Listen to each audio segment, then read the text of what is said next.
તો રાજકોટમાં ચૂંટણી પ્રચારના અંતિમ દિવસોમાં ભાજપ ઉમેદવારો દ્વારા અનોખી રીતે અપનાવવામાં આવ્યો છે પ્રચાર। વોર્ડ નંબર 10ના ઉમેદવાર ઘનશ્યામ હેરભા અને અશ્વિન ભોરાણીયા સહિતના નેતાઓએ ઇન્દિરા સર્કલ ચોક વિસ્તારમાં મતદારોને કમળના ફૂલ આપી પ્રચાર કર્યો। મતદારોને પ્રતિકાત્મક રીતે કમળનું ફૂલ આપીને મતદાનના દિવસે કમળના નિશાન પર બટન દબાવવા અપીલ કરવામાં આવી। ચૂંટણીના પ્રચાર પડઘમ શાંત થાય એ પહેલા જે રાજકીય પક્ષો છે તે અવનવા પ્રચારો કરી રહ્યા છે। ભાજપ દ્વારા જે અત્યારે કમળ લોકોને આપીને પ્રચાર કરવામાં આવી રહ્યો છે। હાલ આપણી સાથે ધારાસભ્ય છે બેન, આ અનોખા પ્રચાર કરવા પાછળનું કારણ? ભારતીય જનતા પાર્ટી માટે દરેક ઉમેદવારોમાં, દરેક કાર્યકર્તાઓમાં અને શહેરીજનોમાં ખૂબ મોટો ઉત્સાહ જોવા મળે છે અને જ્યારે 26મી તારીખે જ્યારે મતદાન છે ત્યારે અમે દરેક અહીંયા ઉપસ્થિત શહેરીજનોને એ વિનંતી કરવા આવ્યા છીએ કે વધુને વધુ શહેરીજનો કમળના બટન દબાવી અને ભારતીય જનતા પાર્ટીને ભવ્યથી ભવ્ય વિજય અપાવે એ માટે પ્રતિકાત્મક રૂપે અમે દરેક શહેરીજનોને અહીંયા કમળ આપવા જઈ રહ્યા છીએ। ચોક્કસથી અહીંયા રાજકોટના લોકો છે, અત્યારે કમળ પણ આપવામાં આવી રહ્યું છે, આપણે એમની સાથે પણ વાત કરીશું।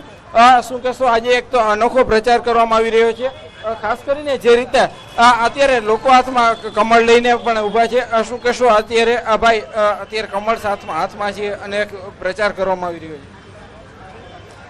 જી હા, ચોક્કસપણે ભારતીય જનતા પાર્ટીએ ગુજરાતની અંદર જે રીતે સુશાસનની એક પરિભાષાને પ્રસ્થાપિત કરી છે અને ભારતીય જનતા પાર્ટીના શાસન ઉપર લોકોને જે વચન વિશ્વાસો હતા એ પૂરા થયા છે અને ભાજપ ઉપરનો લોકોનો પ્રેમ અને વિશ્વાસ આજે પણ અકબંધ છે અને કમળનું ફૂલ એ દેશના વિકાસની માટેનું એક શક્તિશાળી સાધન જ બની ચૂક્યું છે। માટે આજે લોકો ભાજપથી ખૂબ ખુશ છે।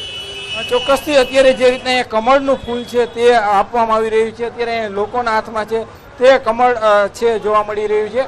અનેક અનોખો પ્રચાર કરવામાં આવી રહ્યો છે, ખાસ કરીને જે રીતે રાજકોટ શહેરમાં જે છે રાજકીય અલગ અલગ પાર્ટીઓ દ્વારા જે છે અત્યારે અંતિમ સમયમાં પ્રચાર પડઘમ શાંત થાય પહેલા જે છે એડિટોરિયલનું જોર લગાવવામાં આવી રહ્યું છે, અવનવા પ્રચાર પણ કરવામાં આવી રહ્યા છે। હાર્દિક જોશી, ન્યૂઝ 18 ગુજરાતી, રાજકોટ। તો રાજકોટમાં ચૂંટણી પ્રચારના અંતિમ દિવસોમાં ભાજપ ઉમેદવારો દ્વારા અનોખી રીતે અપનાવવામાં આવી છે। વોર્ડ નંબર 10માં ઉમેદવારને આપ જોયા પ્રચાર કરતા, વડોદરાની અંદર પણ તે પ્રમાણેના જ પ્રચાર પ્રસાર જે છે જોવા મળી રહ્યો છે। વોર્ડ નંબર 12માં ભાજપના ઉમેદવારો સ્થાનિકોનો આ તરફ વિરોધનો સામનો કરી રહ્યા છે। વ્રજ વિહાર સોસાયટીમાં ગેટ બંધ કરી પ્રવેશ ન આપી વિરોધ કરાયો। ઢોલ નગારા સાથે પહોંચેલા ઉમેદવારોને પાછા ફરવું પડ્યું। સ્થાનિકોએ છેલ્લા 5 વર્ષના કામોને લઈને રોષ વ્યક્ત કર્યો। પાણી, રોડ રસ્તા અને ડ્રેનેજ જેવી મૂળભૂત સમસ્યાઓને લઈને લોકોમાં નારાજગી। ઘટનાનો વિડીયો સોશિયલ મીડિયા પર વાયરલ થયો છે। ચૂંટણી પહેલા મત વિસ્તારમાં રાજકીય માહોલ ગરમાયો છે। તો વડોદરામાં ફરી એક વખત ભાજપના જે ઉમેદવારો છે તેઓને વિરોધનો સામનો કરવો પડી રહ્યો છે। વધુ માહિતી ન્યૂઝ 18 સંવાદદાતા હાર્દિક પાસેથી મેળવીશું। હાર્દિક, વડોદરામાં કદાચ ભાજપના તમામ ઉમેદવારો માટે કપરા ચઢાણ જોવા મળી રહ્યા છે, જે વિસ્તારમાં જાય છે ઉમેદવારોના રોષનો સામનો કરવો પડી રહ્યો છે। બિલકુલ તો સિદ્ધાર્થ, આપણે થોડા દિવસ અગાઉ વાત થઈ હતી કે ઠેર ઠેર જે મતદારો છે તેઓ પોતાનો રોષ વ્યક્ત કરી રહ્યા છે, ત્યારે માત્ર ને માત્ર જો આજના દિવસની વાત કરીએ તો 4 એવા અલગ અલગ વિસ્તાર છે કે જ્યાં ભારતીય જનતા પાર્ટીના જે ઉમેદવારો છે તેઓ નાગરિકોના રોષનો ભોગ બન્યા છે। અને બીજી મહત્વપૂર્ણ વાત છે કે નાગરિકો હવે એ હદે જાગૃત થયા છે કે નાગરિકો જે છે તે ઉમેદવારોને છેલ્લા 5 વર્ષનો હિસાબ જે છે તે પૂછી રહ્યા છે અને જે લોકોને રિપીટ કરવામાં આવ્યા છે ભારતીય જનતા પાર્ટી દ્વારા એમની પાસેથી તો ખાસ હિસાબ જે છે તે માંગવામાં આવી રહ્યો છે। અત્યારે આપણે જે દ્રશ્યો દર્શકોને બતાવી રહ્યા છે તે વોર્ડ નંબર 12ના દ્રશ્યો છે। અહીંયા એ હદે વિરોધ થયો કે વ્રજ વિહાર સોસાયટીમાં ઢોલ નગારા સાથે ભાજપના જે ઉમેદવારો છે તેઓ પ્રચાર કરવા ગયા, સ્થાનિક લોકોને મળવા ગયા, પરંતુ સ્થાનિક લોકોએ ભાજપનો ખેસ જોતાની સાથે તે સોસાયટીનો ગેટ છે તે બંધ કરી દીધો। એટલે ટૂંકમાં કહીએ તો જે ઉમેદવારો છે તેમને સોસાયટીમાં એક ડગલું પણ ના માંડવા દીધું અને પાણી, રોડ રસ્તા અને ડ્રેનેજ જેવી મૂળભૂત સમસ્યાઓને લઈને લોકોમાં જે નારાજગી છે તેનો હિસાબ માંગવામાં આવ્યો। કારણ કે વોર્ડ નંબર 12ની વાત કરીએ તો એક ઉમેદવારને રિપીટ કરવામાં આવ્યા છે અને તેમની પાસે જે મતદારો છે તેમના દ્વારા હિસાબ માંગવામાં આવ્યો હતો કે ગઈ ટર્મમાં તમે અમારા વિસ્તાર માટે, અમારી સોસાયટી માટે વિકાસના એવા કયા કામો કર્યા છે કે અમે તમને વોટ આલીએ। એટલે ટૂંકમાં કહીએ તો વડોદરા શહેરમાં ઠેર ઠેર જે છે તે આ પ્રકારનો વિરોધનો વંટોળ જે છે તે જોવા મળી રહ્યો છે અને અત્યારે વડોદરામાં ચૂંટણી પહેલા જે અલગ અલગ મત વિસ્તાર છે ત્યાં રાજકીય માહોલ જે છે તે ગરમાયો છે। સિદ્ધાર્થ, જી આભાર હાર્દિક સમગ્ર માહિતી બદલ। તો વડોદરાના મોટાભાગના વિસ્તારોમાં આ રીતની પરિસ્થિતિ જોવા મળી રહી છે, જે રીતે હાર્દિકે જણાવ્યું તે પ્રમાણે। અનેક મહત્વના સમાચાર। ડાકોર અને આજુબાજુના વિસ્તારમાં ભૂકંપનો આંચકો અનુભવાયો છે। ગ્રામ્ય વિસ્તારમાં ભૂકંપનો આંચકો અનુભવાયો છે। બપોરે 4:35 આ ભૂકંપનો આંચકો અનુભવાયો છે. રિક્ટર સ્કેલ પર ભૂકંપની તીવ્રતા 3.4 નોંધાઈ છે. કાલસર, આગરવાયા, નેશ, કાલસરમાં ભૂકંપનો આંચકો અનુભવાયો છે. મોટા અવાજ સાથે ભૂકંપનો આંચકો આવતા લોકો ગભરાઈ ગયા હતા. ભૂકંપનું કેન્દ્રબિંદુ વજેવાલ ગામ પાસે આવ્યું હોવાની જાણકારી મળી રહી છે. તો વજેવાલ ગામ જે છે તે ભૂકંપનું કેન્દ્રબિંદુ હોવાની જાણકારી છે. વધુ માહિતી ન્યૂઝ 18 સંવાદદાતા ઉમંગ પાસેથી મેળવીશું. ઉમંગ, શું પરિસ્થિતિ છે હાલમાં? જે રીતના ગ્રામ્ય લોકો જે છે તેઓ પણ ચિંતિત જોવા મળી રહ્યા છે ભૂકંપના આંચકાને કારણે. બિલકુલ સીધા ચોક્કસ વગર જે પ્રકારે ખેડા જિલ્લાની અંદર 2 તાલુકામાં ભૂકંપના આંચકા વાગ્યા છે. ડાકોરને જે સમાચાર સામે છે ત્યારબાદ અત્યારે અબડિયાલ જસ્ટ પાગવેલથી પણ સમાચાર સામે આવી રહ્યા છે. પાગવેલ તાલુકાનું વડોલ, કાપડી વાવ, પાગવેલ જેવા ગામોમાં 4 ને 36 કલાકે ભૂકંપનો આંચકો આવ્યો હતો. જોકે લોકો આ ભૂકંપના આંચકો આવતા બહાર ગયા. ડાકોરનું જે ગામ છે, આ એક જ પટ્ટામાં આવેલા ગામડાઓ છે, ડાકોર અને પાગવેલના. ડાકોરનું જે વજેવાલ ગામ છે તે કેન્દ્રબિંદુ રહ્યું છે અને 3.4 તીવ્રતાનો 4.35 ભૂકંપ આવ્યાના અત્યારે સમાચાર આવી રહ્યા છે. હાલમાં ભૂકંપના ડરથી લોકો ઘરની બહાર દોડી આવ્યા હતા અને જે પ્રકારે ખેડા જિલ્લામાં વર્ષો બાદ આ પ્રકારની ઘટના જોવા મળી રહી છે. અત્યારે આ કયા કારણે ભૂકંપ હવે જોવું રહ્યું છે. જી આભાર સમગ્ર માહિતી બદલ. વડોદરા રાજકીય પક્ષોમાં જેનઝી ઉમેદવારનું મહત્વ વધ્યું છે. વોર્ડ નંબર 9માં ભાજપ અને કોંગ્રેસે યુવાઓને મેદાને ઉતાર્યા. ભાજપે શ્રીરંગ આયરનને 22 વર્ષની ઉંમરે 5 વર્ષ અગાઉ મેદાને ઉતાર્યા હતા. હાલ 28 વર્ષની ઉંમરે ભાજપે ફરીથી ચૂંટણી લડવાની આપી છે તક. કોંગ્રેસ પણ 22 વર્ષીય દિશા પારેખને આપી ચૂક્યા છે ટિકિટ. દિશા પારેખ પ્રથમ વખત લડી રહ્યા છે ચૂંટણી. બંને યુવા ઉમેદવારોએ કહ્યું, રાજકારણમાં યુવાઓનું ઘણું મહત્વ. શિક્ષિત યુવાનો શહેર અને સમાજનો વિકાસ કરવામાં સક્ષમ ભૂમિકા ભજવશે. બંને ઉમેદવારોએ પોતપોતાની જીતનો વિશ્વાસ વ્યક્ત કર્યો.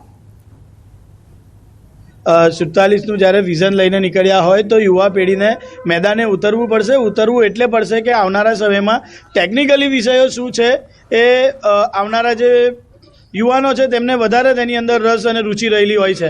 અને એવી જ રીતે વાત કરું કે આવનારી પેઢી દોડે, આગળ વધે અને જેવી રીતે અત્યારે દરેક સિનિયર નેતાઓ જો કે તે લોકોએ પણ તેમની રાજકીય શરૂઆત જ્યારે કરેલી હોય તો તે લોકો પણ એક યુવા વર્ગથી આવેલા હોય છે. હા, આવું જોઈએ. ઘણી બધી પરિવર્તન આવશે, ચેન્જીસ આવશે, ટેકનોલોજી ને બધું આવી જશે. તમે અત્યારે પ્રથમ વખત લોકો વચ્ચે જઈ રહ્યા છો, પ્રચાર કરી રહ્યા છો, નાગરિકોનો કેવો પ્રતિસાદ છે? લોકો તમને શું કહી રહ્યા છે?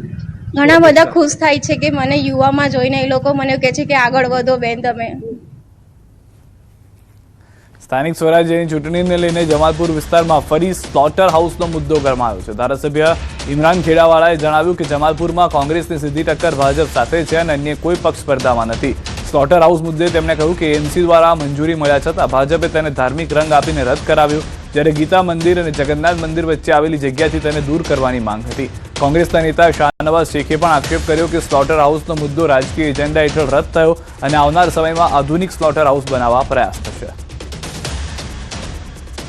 એ સ્લોટર હાઉસ કોર્પોરેશનના નિયમો મુજબ મ્યુનિસિપલ કમિશનરશ્રીએ મંજૂર કર્યું હતું, પરંતુ ભારતીય જનતા પાર્ટીના લોકોએ ફક્ત એક રાજકીય મુદ્દો બનાવીને, એક ધાર્મિક મુદ્દો બનાવીને આ રદ કરાવી દીધું. મારી રજૂઆત એ સમયમાં હતી કે જમાલપુરનું સુપ્રસિદ્ધ મંદિર જગન્નાથ મંદિર એક તરફ આવેલું છે, એક તરફ ગીતા મંદિર આવેલું છે અને એની વચ્ચે આ જે સ્લોટર હાઉસ છે તેને દૂર કરવામાં આવે અને બીજી જગ્યાએ શિફ્ટ કરવામાં આવે. આપણે કોઈ નવી સ્લોટર હાઉસ બનાવવાની વાત હતી નહીં. બહેરામપુરા વિસ્તારના અંદર જ્યારે અમે 5 એકરની જગ્યા જે પ્લોટ કબજે લોકોના અંદર હતો એ પ્લોટ મેં ખાલી કરાવીને કોર્પોરેશનને આપ્યો અને એ જગ્યા પર સ્લોટર હાઉસ બનાવવાની વાત કરી હતી. પરંતુ જે ભારતીય જનતા પાર્ટીના લોકોએ ખોટી રીતથી એક ધાર્મિક મુદ્દો બનાવીને કમિશનર પાસેથી આ કામ રદ કરાવ્યું છે. અમદાવાદ શહેરમાં કોર્પોરેશનની ચૂંટણીને લઈને પ્રચાર પૂરજોશમાં ચાલી રહ્યો છે. ચૂંટણીના માહોલમાં નેતાઓ સામાન્ય રીતે ભાષણો અને રેલીઓમાં વ્યસ્ત હોય છે, પરંતુ અમદાવાદના નરોડા વોર્ડના ભાજપ ઉમેદવાર જયેશ પ્રજાપતિનો એક અલગ જ અંદાજ જોવા મળ્યો. લોકસંપર્ક અને પ્રચાર દરમિયાન મિત્રો અને કાર્યકરોની ખાસ ફરમાઈશ પર જયેશભાઈએ પોતાના મધુર અવાજમાં એક ગીત લલકાર્યું. જયેશભાઈનો સૂર અને રાગ જોઈને મતદારો આશ્ચર્યચકિત થઈ ગયા. પ્રચારના થાક વચ્ચે પણ તેમના આ મધુર અવાજે કાર્યકરોમાં નવો ઉત્સાહ ભરી દીધો છે.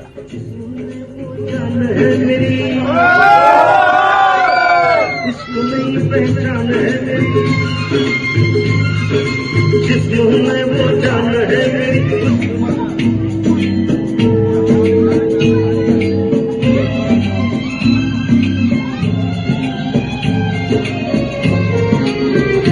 क्या हो फिर क्यों ना नाचे यार अगर ना माने फिर यार को मना दे तो प्यार देव जगा दे। પાટણમાં સ્થાનિક સ્વરાજ ચૂંટણીમાં બંને રાજકીય પક્ષો પ્રચાર